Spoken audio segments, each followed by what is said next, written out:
Comienza en Radio María La Espadaña, un programa dirigido por el Padre Arturo Díaz desde el Monasterio de la Encarnación en Ávila.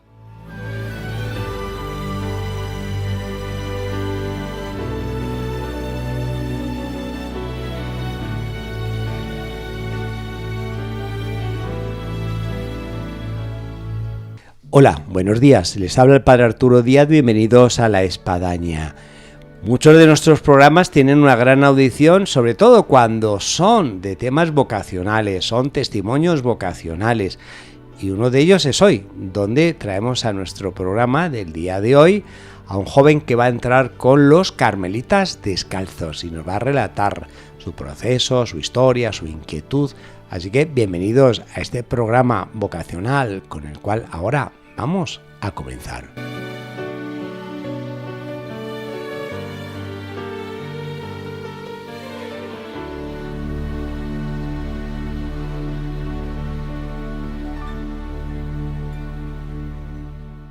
Hola, buenos días, Jonathan. Buenos días. Tenemos con nosotros a Jonathan Ricote López, que eres de Madrid. Sí. Y que estabas trabajando hasta hace poquito en ciberseguridad en el Banco de Santander. Sí, hasta hace nada, hace 2 días que dejé ya la tarjeta de acceso para no volver. Para acceder a otra puerta. Eso es, sí. Al lado de los carmelitas descalzos, donde vas a entrar, ¿en qué ciudad?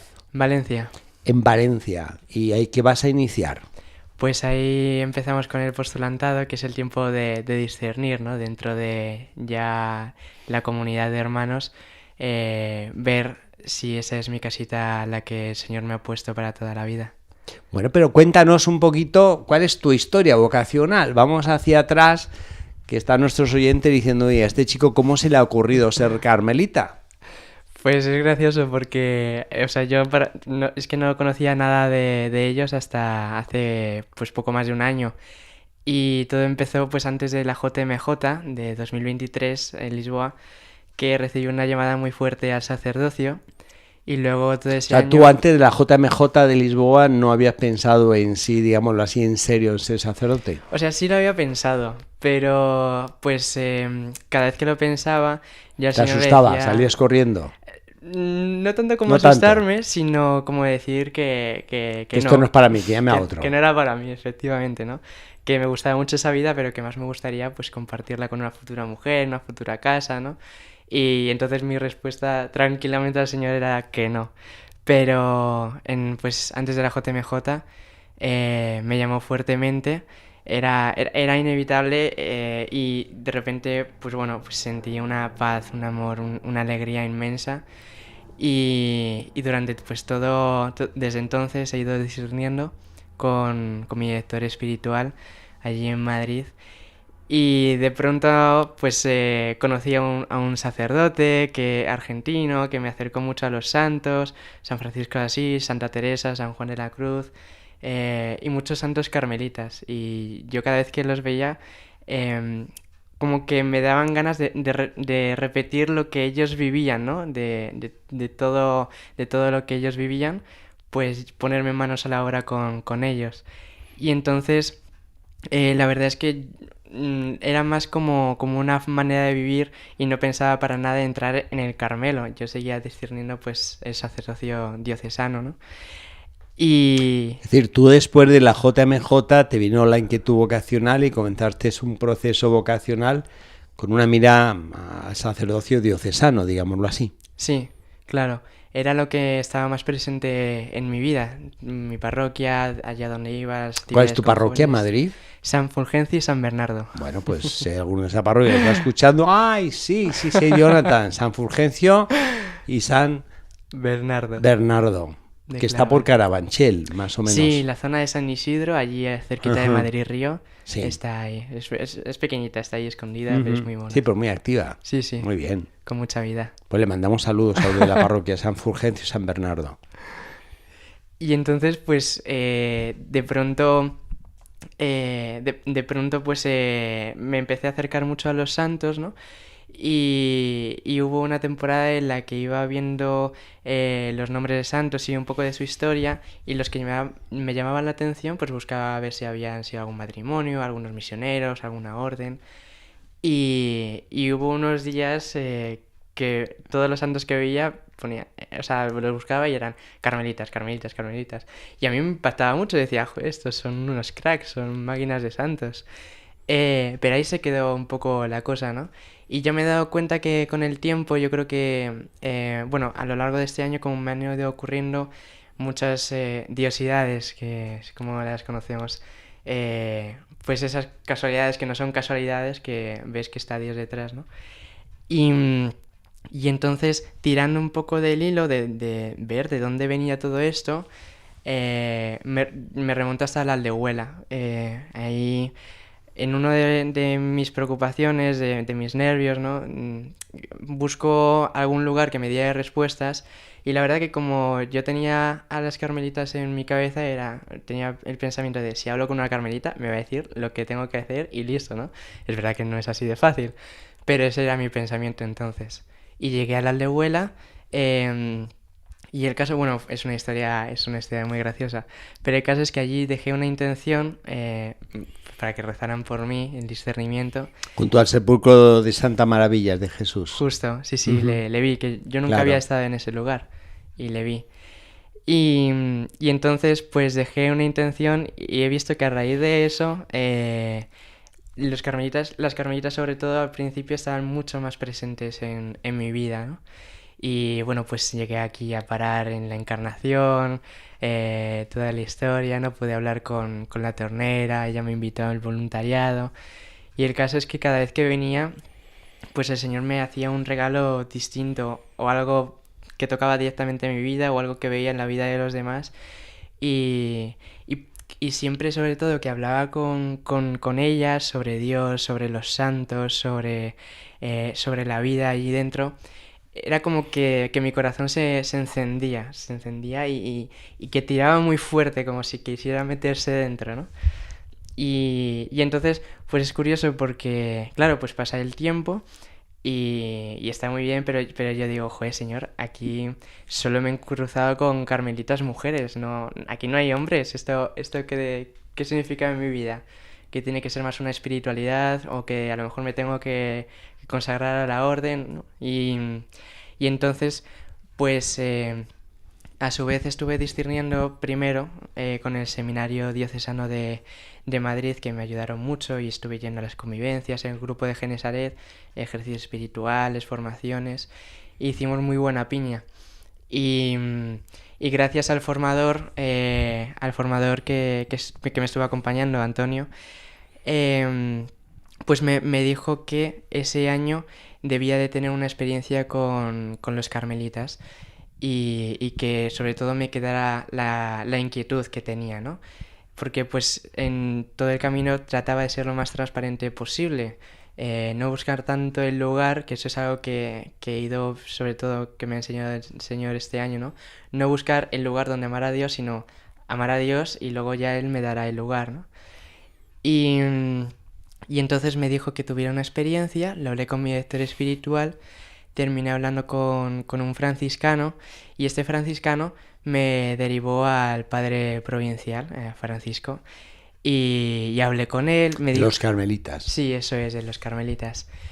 Y entonces pues hablé con él, me dijo que volviera a Ávila y que conociera al hermano Fray Nacho. Y a mí ese gesto me pareció muy, muy curioso, me recordó como a lo que Jesús le dice a los apóstoles, ¿no? De volver a Galilea, como de volver a casa, donde ya ha empezado también a surgir un poco todo, para encontrar respuestas. Y que después de eso pues tuvieron experiencia con ellos en Valencia y en Castellón, ¿no? La casa de postulantes y de novicios. Y pues le conozco al hermano Fray Nacho, voy allí, y luego voy a Valencia, a Castellón, y en esos días pues yo me encuentro muy a gusto. O sea, también como que mis inquietudes, incluso algunos prejuicios, como que se van yendo, ¿no? Van disipándose conforme voy conociendo a los carmelitas. Y el caso, bueno, como anécdota graciosa, se me quedó allí el diurnal, que es un librito con el que empecé a rezar este año. Y uno de los carmelitas me dijo, uy, eso es que tienes que volver, ¿eh? Y entonces yo dije, bueno, tú mándamelo a Madrid y ya veremos. Y el caso es que, bueno, pues luego nos fuimos con la parroquia, con San Full allí a Perú, Arequipa. Allí pude... de misión de verano. de misión, Sí. 3 semanas. Y allí, bueno, pues veía al Señor por todos los lados, ¿no? Lo que más me encantaba era poder vivir la pobreza y sobre todo la providencia más de cerca, ¿no? Y me llevé muy fuertemente en el corazón cuando volví a Madrid el no querer vivir de una manera distinta a la que habíamos vivido allí, tanto como comunidad, de cómo nos habíamos cuidado, como de tener presente de que cada día es una misión concreta, que luego pues en el día a día se cuesta un poquito más, ¿no? Pues eso me lo llevé muy fuerte. Y entonces, después de Perú, fue unas semanas de silencio y de mucho sagrario. Le hablé con mi director espiritual que pensaba dejar muchas cosas y empezar a tener más ratos de silencio con el sagrario allí en mi parroquia, ¿no? Que era algo muy fuerte que el Señor había puesto ya el año pasado, pero que no lograba hacer siempre que quería. Y entonces, pues en esos ratos de oración, pues el Señor pone algo en mi corazón que era decir, si llegara a entrar, pues a mí me gustaría entrar en el día de mi cumpleaños, ¿no? Y el caso, bueno, yo veía ahí a las hermanas como escogen su día y los franceses es un poco extraño porque no escogen como tal su día, ¿no? Pero a mí me hacía ilusión y no entendía muy bien. Y luego por otro lado también rezaba mucho el por qué sí entrar en la orden, ¿no? Porque pues se me ocurrían así motivos que pues estaban bien, eran aceptables o pues, bonitos, pero como que ninguno era personal mío, era decir, Claro. pues este es mi motivo. Entonces, Esto es muy bonito lo que estás contando, Jonathan, porque sucede cuando uno escucha a veces las inquietudes vocacionales en los que uno se da cuenta que pues quedan un poquito en la superficie, en la emotividad. En donde digo, pues imagínate tú que has estado en misión en Perú, pues a mí me encantaría ser misionero y estar en Perú, claro, los niños, lo que yo he visto ahí, bueno, o sea, eso pues puede ser válido, el Señor se sirve, pero puede ser que a lo mejor te toca otro tipo de trabajo, o te toca otro país, depende a veces en las órdenes, ¿no? Entonces, ¿cómo nos podemos quedar en una emotividad o en una visión muy, muy propia de uno mismo? Donde, bueno, a mí lo que me gusta, yo lo que quiero hacer, yo lo que tal vez es que la vocación es una llamada, es una iniciativa de Dios, o sea, no es que es tuya, no es mía. Entonces, aquí hay que ponerse muy bien a la escucha y ver por dónde Dios te lleva. y pues justo, ¿no? Como que después de esa llamada iba discerniendo y veía eso, ¿no? Que se me ocurrían así, pues motivos buenos, pero decía, pero es que no son míos, esto perfectamente lo podría tener otra persona, ¿no? No es mío.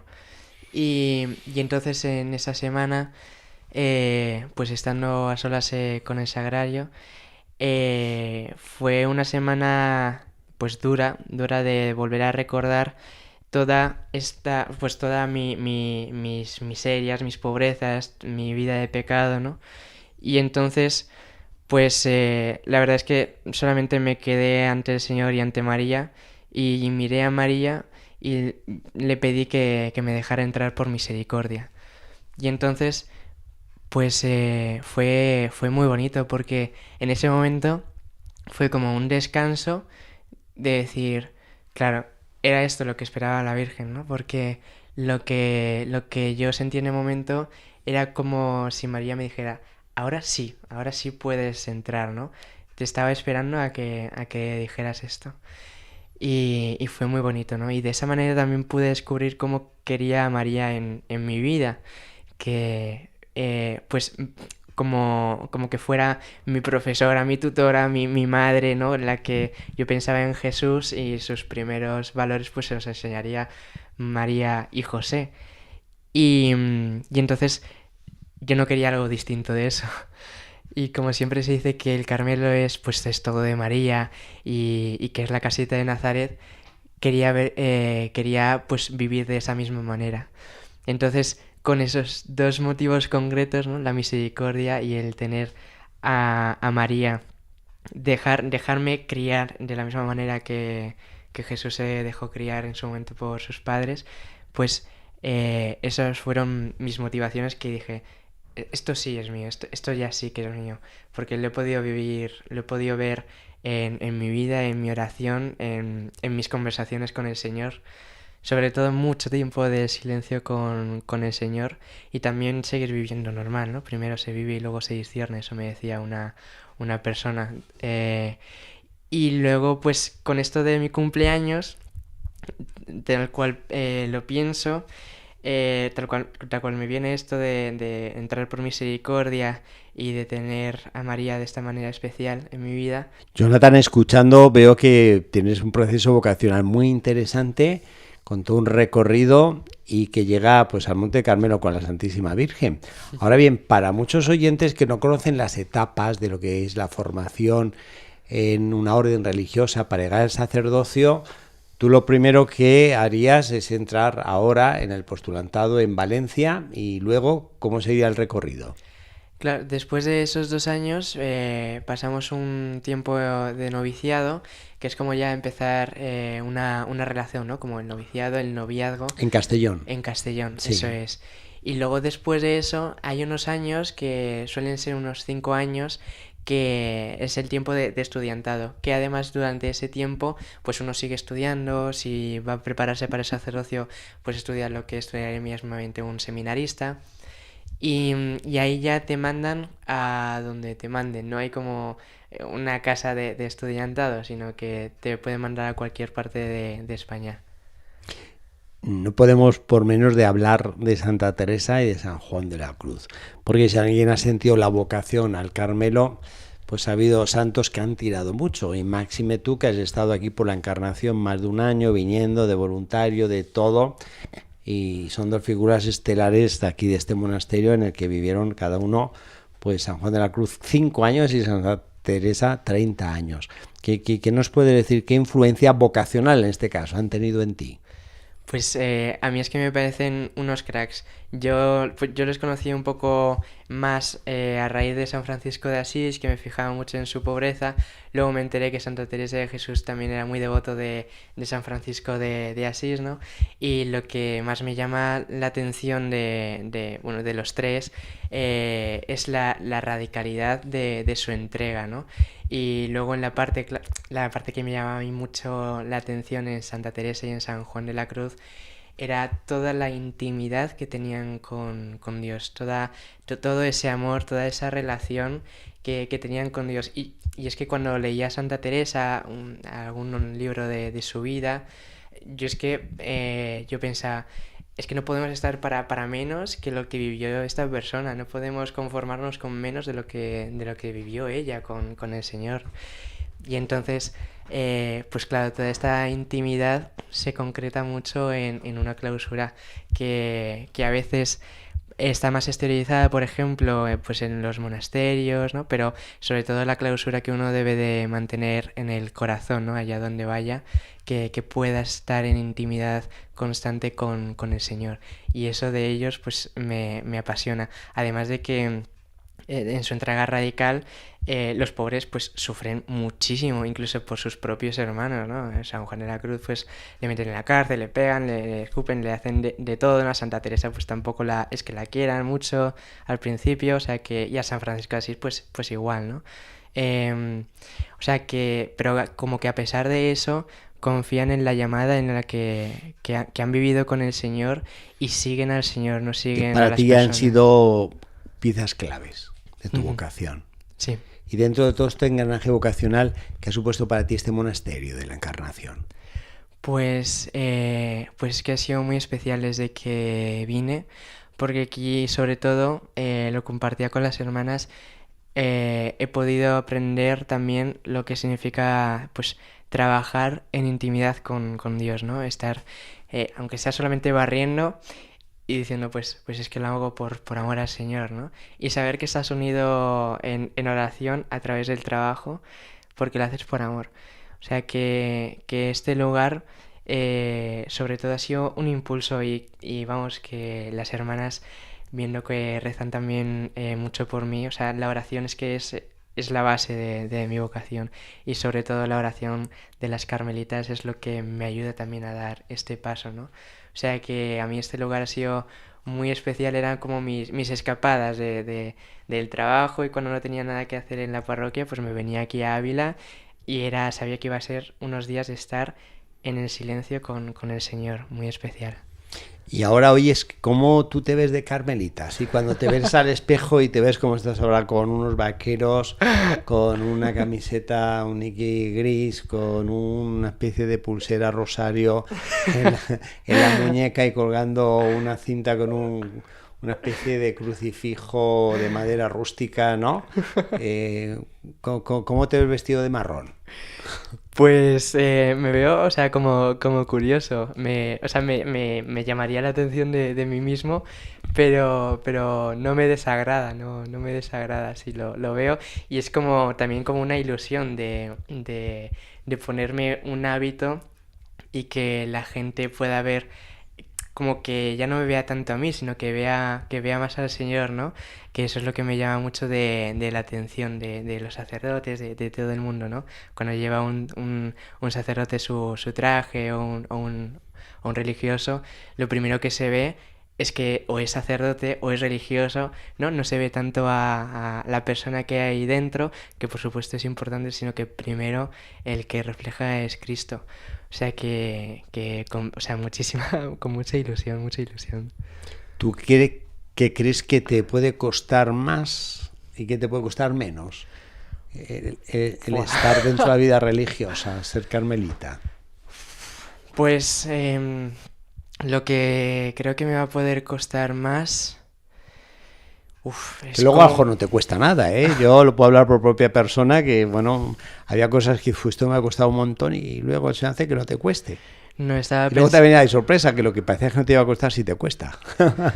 Estaba pensando en que es que seguro que me va a costar casi todo, en el sentido de que sobre todo, yo creo, como resumido, dejarme a mí mismo, como mirar más al Señor más que a mí mismo, ¿no? No las cosas que vaya a rezar o las cosas que vaya a estudiar o las cosas que vaya a hacer en el apostolado o cómo vaya a vivir, sino cómo vive el Señor y que pueda disfrutar con el Señor esté donde esté. Cuando dice el Evangelio, dejándolo todo le siguieron. Ese todo, muchas veces, y más en una mente juvenil, bueno, la barca, las redes, la mesa de impuestos, lo que dejaron los discípulos, ¿no? Pero o sea, algo todavía más difícil, que no son las cosas, es el dejarse a uno mismo. Su forma de vivir, de pensar, de ser, de estar, que es dejándolo todo. Ese todo pues implica uno mismo. Sí, a mí es que pues me pasa también últimamente, ¿no? Algunos me han preguntado, ¿estás nervioso? Oye, pues sí, o sea, estoy cagado, pero estoy nervioso, pero cuando pienso más en eso, ¿no? En qué cosas voy a hacer yo, pero vuelvo a mirar a la cruz, al sagrario, vuelvo a mirar al Señor y es como que todo se va, ¿no? Es como volver a la certeza de que estoy por Él y transparente. No sé si voy en el camino correcto, si no voy en el camino correcto, pero me da un poco más igual porque la meta es Cristo, ¿no? Y mi meta es seguir al Señor. Y justo pues esa frase, la primera vez que me tocó fue en 2019 en un campamento, que era nuestro lema, y dejándolo todo lo siguieron. ¿Y lo que menos te costará, tú qué crees? Lo que menos me va a costar... levantarte a la primera, la comida, la vida de comunidad, el rezar... Pues yo creo que quizás la comida es lo que menos me va a costar, porque es que como he estado en campamentos, en convivencias, pues y sobre todo siendo monitor, cuando tienes que... Ya te curte todo eso. Claro, cuando tienes que invitar a otro niño a que coma, pues el primero que tienes que comer eres tú, ¿no? Claro. Entonces yo creo que eso me va a costar un poco menos, por ejemplo. Muy bien, Jonathan, ha sido una maravilla poder escuchar tu relato vocacional, tu proceso, tu entrada en el Carmelo. Nos alegramos, no sabes lo que te vamos a encomendar. Rezar mucho por mí, por favor. Están los miles y miles y miles y miles ahí de espectadores, de oyentes que escuchan este programa, que lo escucharán y que te pondrán en la oración.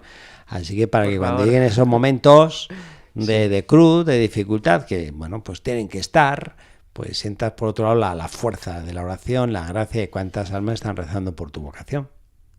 Pues muchas gracias también por esta oportunidad, sobre todo por el hecho de que esto también pueda servir para seguir más unidos en la oración y sostenernos unos a otros. Y te esperamos un próximo programa, Dios sabe cuándo, ya pues, vestido de Carmelita, y ya nos vas a contar cómo te ves realmente por dentro y por fuera. Que Dios quiera eso. Muy bien, pues que Dios te bendiga. Hasta la próxima, Jonathan. Hasta la próxima. Estoy a la puerta y llamo.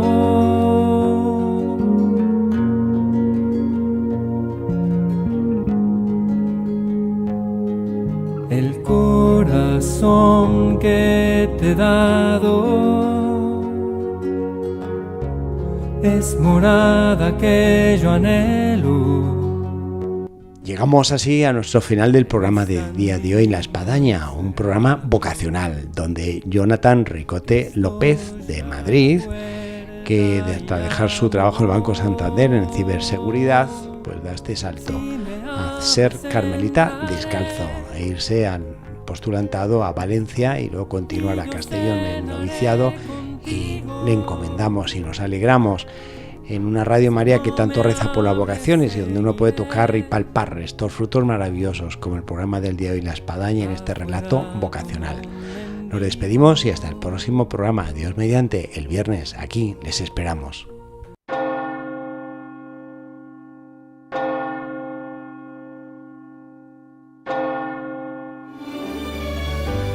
Han escuchado en Radio María La Espadaña, un programa dirigido por el padre Arturo Díaz desde el Monasterio de la Encarnación en Ávila.